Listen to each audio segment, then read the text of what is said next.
നമസ്കാരം, എല്ലാവർക്കും പുതിയൊരു വീഡിയോയിലേക്ക് സ്വാഗതം. ഇന്ന് നമ്മൾ നോക്കാൻ പോകുന്നത് എല്ലാവരും നേരിടുന്ന ഒരു പ്രധാന പ്രശ്നമാണ് ഫോണിൻ്റെ സ്റ്റോറേജ് പെട്ടെന്ന് തീർന്നു പോകാമെന്നുള്ളത്. അപ്പോൾ അതെങ്ങനെ പരിഹരിക്കാമെന്നാണ് നമ്മൾ നോക്കാൻ പോകുന്നത്. അതിനായിട്ട് ഗൂഗിൾ ക്രോം ഓപ്പൺ ചെയ്യുക. ഗൂഗിൾ ക്രോം ഓപ്പൺ ചെയ്യുമ്പോൾ ഇവിടെ ഒരു 3 ഡോട്ട് ഉണ്ട്. അതൊന്ന് ക്ലിക്ക് ചെയ്ത ശേഷം ഇവിടെ സെറ്റിങ്സ് എന്ന് പറഞ്ഞിട്ട് ഒരു ഓപ്ഷനുണ്ട്, അതെടുക്കുക. അതിന് ശേഷം സൈറ്റ് സെറ്റിങ്സ് എന്ന് പറഞ്ഞിട്ട് ഒരു ഓപ്ഷനുണ്ട്. അവിടെ ഈ ഓൾ സൈറ്റ് എന്നുള്ളത് ഒന്ന് ക്ലിക്ക് ചെയ്യുമ്പോൾ ഇവിടെ നമ്മൾ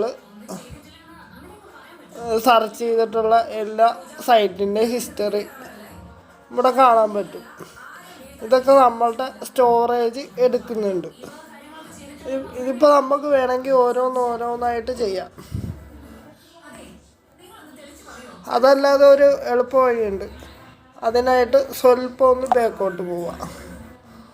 എന്നിട്ട് ഇതിൻ്റെ ഏറ്റവും അടി വരുമ്പോൾ ഡാറ്റ സ്റ്റോർഡ് എന്ന് പറഞ്ഞിട്ട് ഒരു ഓപ്ഷനുണ്ട്. അവിടെ ഒന്ന് ക്ലിക്ക് ചെയ്ത് കഴിയുമ്പോൾ ഈ ഓരോ സൈറ്റും എന്തോരം MB നമ്മളുടെ ഫോണിൽ നിന്നും എടുക്കുന്നുണ്ടെന്ന് നമുക്ക് അറിയാൻ സാധിക്കും. അപ്പോൾ ഇത് എല്ലാം ഒന്ന് ചെക്ക് ചെയ്ത് ഇങ്ങനെ നോക്കുക. എന്നിട്ട് ഇവിടെ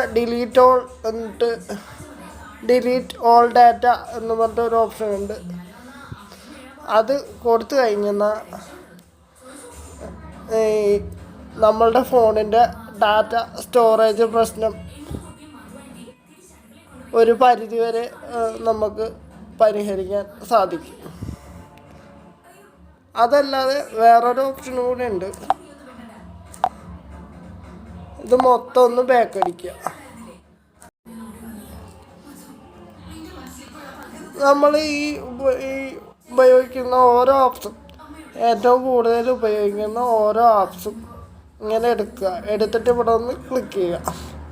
എന്നിട്ട് അതിന് ശേഷം ആപ്പ് ഇൻഫോം എന്ന് പറഞ്ഞിട്ട് ഒരു ഓപ്ഷനുണ്ട്. അവിടെ ഒന്ന് ക്ലിക്ക് ചെയ്ത ശേഷം ഇവിടെ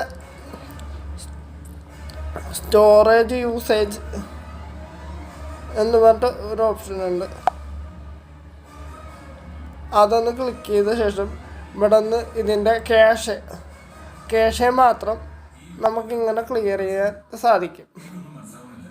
അപ്പോൾ അങ്ങനെ നമ്മൾ ഉപയോഗിക്കുന്ന ഓരോ ആപ്പിൻ്റെ ഇങ്ങനെ ഡാറ്റ നമുക്ക് ക്ലിയർ ചെയ്യാം. അങ്ങനെ നമുക്ക് ഡാറ്റ സ്റ്റോറേജ് പ്രശ്നം തടയാൻ സാധിക്കും.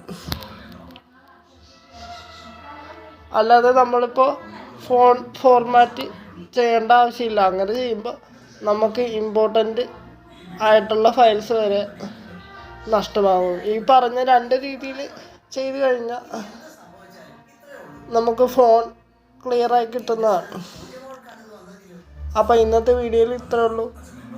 ഈ ചാനൽ ആദ്യമായിട്ടാണ് കാണണമെങ്കിൽ ഒന്ന് എല്ലാവരും സബ്സ്ക്രൈബ് ചെയ്ത് സപ്പോർട്ട് ചെയ്തേക്കണം. Okay, thank you.